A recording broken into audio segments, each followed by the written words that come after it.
Table को हम यहाँ से डिलीट करना चाहते हैं। ये देखें आपको डिलीट का ऑप्शन बताया था टेबल। एक नया टेबल इसमें मैं इंसर्ट कर देता हूँ। फिर से मैं इसमें नया टेबल इंसर्ट कर दिया। अब मैं आपको बताता हूँ कि इस टेबल के अंदर आप और चेंजेस किस तरह से लेके आ सकते हैं।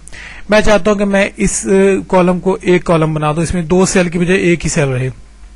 इस कॉलम को मैं सिलेक्ट करूंगा, इस पर राइट क्लिक करूंगा तो ये देखिए इसमें ऑप्शन आ रहा है मर्ज सेल्स का। इससे क्या होगा, ये दोनों सेल जो आपस में मर्ज हो जाएंगे, एक ही कॉलम के अंदर एक ही सेल बन जाएगा।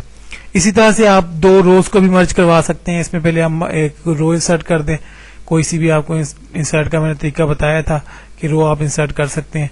एक रो मैंने इसमें इंसर्ट कर दी है। अब मैं चाहता हूं कि इन 2 रोज को आपस में इंसर्ट कर दूं, ये जो 2 ऊपर रोज दिखाई दे रही है। तो आप इन्हें सिलेक्ट करें, दोनों रोज को राइट क्लिक करेंगे तो ये देखिए मर्ज सेल का ऑप्शन आ रहा है। जैसे मर्ज सेल करूंगा तो देखिए वो सारी की सारी रोज ऊपर आपकी मर्ज हो चुकी हैं। इसी तरह से एक और ऑप्शन आपको टिप अच्छी से देता चलूं, इस पर राइट क्लिक करें, ये है डिलीट सेल। जैसे ही मैं इस ऑप्शन पर क्लिक करूंगा तो ये मुझसे पूछेगा कि आप क्या चीज डिलीट करना चाहते हैं, रो डिलीट करना चाहते हैं या कॉलम डिलीट करना चाहते हैं। तो अगर मैं डिलीट रो पे करूंगा तो ये रो जो ऊपर नजर आ रही थी मुझे, वो सारी की सारी रो वहां से डिलीट हो चुकी है। इसी तरह से मैं इसमें कुछ और चेंजिंग्स कर देता हूं।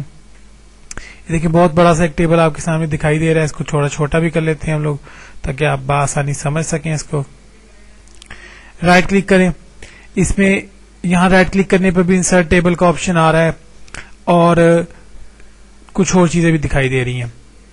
अब मैं आपको इसके अंदर अलाइनमेंट के हवाले से कुछ नए टिप्स देना चाह रहा हूं। देखिए इसमें लफ्ज न्यू लिखा, इसके बाद मैं लफ्ज विजन लिख देता हूं, इसके बाद सीरीज लिख देता हूं, उसके बाद पाकिस्तान लिख देता हूं। ये देखिए मैंने इस पे कुछ लफ्ज लिखे। अब ये जो है बाय डिफॉल्ट मेरे पे कॉलम के इसके लेफ्ट साइड पर ऊपर की तरफ है। मैं चाहता हूं कि ये सेंटर में आ जाए, तो मैं इस रो को सिलेक्ट कर लूंगा ट्रिपल क्लिक करके और राइट क्लिक करके सेल के अलाइनमेंट में आ जाऊंगा। ये देखिए सेल अलाइनमेंट दी गई है।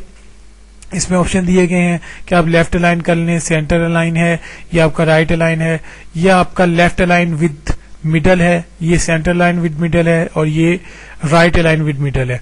तो और ये इसी तरह से आपका left align with bottom, right align with bottom और left right align with bottom है। मैं ये देखें सिलेक्ट किया। अब देखें आपके अल्फाज जो है एक तो सेंटर में आ गए हैं और मिडल में भी हो गए हैं।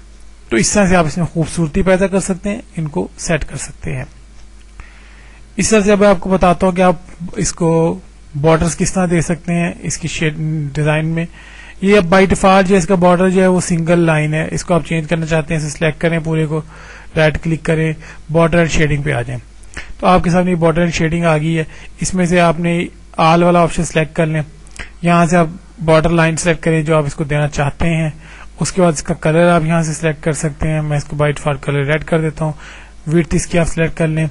और जैसे ही ओके करेंगे तो देखें आपका कॉलम उसी तरह से आपका टेबल जो है वो उसकी लाइनिंग लग गई है, उसका कलर लाइन का हो गया और बहुत खूबसूरती इसमें आ गई है।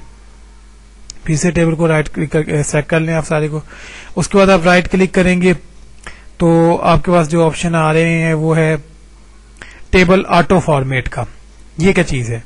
अगर आपको खुद से समझ नहीं आ रही कि आपका टेबल किस तरह से बना हुआ है तो आप टेबल को ऑटो फॉर्मेट कर सकते हैं। राइट क्लिक करें इस पे, अब टेबल ऑटो फॉर्मेट पर क्लिक करें तो आपको कुछ जो है वो फॉर्मेट्स बने बनाए इसमें मिल जाएंगे।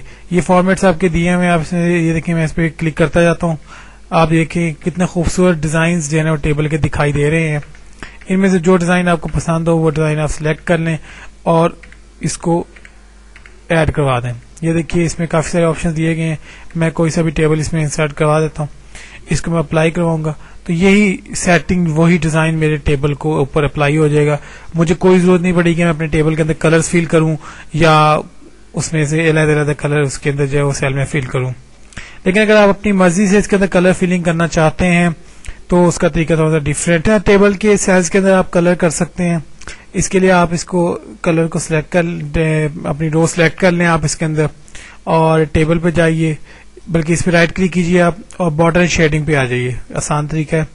इसके ऊपर आप जैसी बॉर्डर शेडिंग पे आएंगे, आपने यहाँ से बॉर्डर दिया था, यहाँ शेडिंग के ऑप्शन पे आप आ जाएंगे। यहाँ से आप जो कलर इसके बैकग्राउंड में देना चाहते हैं, ये देखिए मैं इस पे ग्रीन कलर देता हूँ या येलो कलर देता हूँ। ये येलो कलर आपके बैकग्राउंड सेल्स के अंदर आ जाएगा। देखिए अप्लाई टू सेल, टेक्स्ट या पैराग्राफ, या टेबल पे करेंगे तो पूरा टेबल आपका फिल हो जाएगा, अगर आप सेल पे कर देंगे तो आपके वो सेल्स जो आपने सिलेक्ट किए थे वो फिल हो जाएंगे। ये देखें ओके किया मैंने, तो आपके जो सेल्स थे वो पीछे येलो कलर उनके अंदर इंसर्ट हो चुका है।